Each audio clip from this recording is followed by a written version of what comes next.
তুমি যাই লেখো না কেন আমি পড়বো না, বলি কিন্তু অনেক সময় তুমি যাই লেখো না কেন আমি পড়বো না।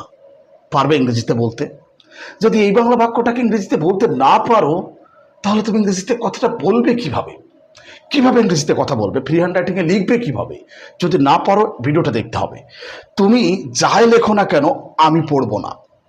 তুমি যাই লেখো না কেন আমি পড়বো না, বলি কিন্তু এভাবে আমরা।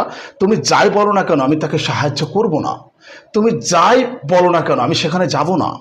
তুমি যাই করো না কেন আমি শুনবো না, বলি না? আচ্ছা বলি। আচ্ছা দেখো, তাহলে এই ধরনের বাংলা বাক্যগুলোকে ইংরেজিতে কিভাবে রূপ দেবে, তোমাদেরকে এই স্ট্রাকচারটা ফলো করতে হবে।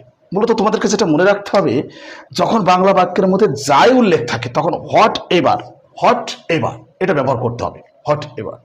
আচ্ছা আসো দেখো, এই স্ট্রাকচারটা তোমাদেরকে ফলো করতে হবে। Whatever plus subject plus ভি1 প্লাস দ্বিতীয় clause. Whatever plus subject plus ভি1 প্লাস দ্বিতীয় ক্লজ। ভি1 মানে মূল ভার্বের প্রেজেন্ট ফর্ম। আচ্ছা এখন দেখো, তুমি যাই লেখো না কেন, তার মানে কি?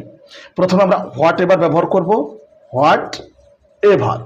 তারপরে নিয়ম অনুযায়ী দেখো সাবজেক্ট, এখানে সাবজেক্টটা কি তুমি, তাহলে ইউ, হোয়াট এভার ইউ।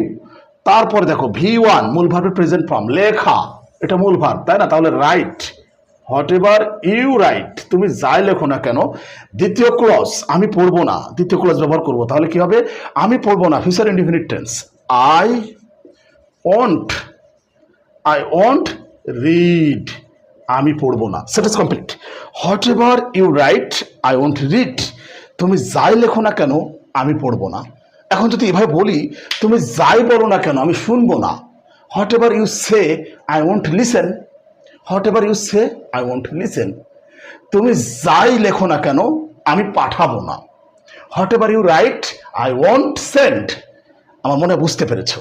ঠিক এইভাবে, অর্থাৎ বাংলা বাক্যের মধ্যে যখন যাই কথা উল্লেখ থাকবে তখন হট এভার ব্যবহার করতে হবে। হট এভার মানে এই স্ট্রাকচারটা ফলো করতে হবে।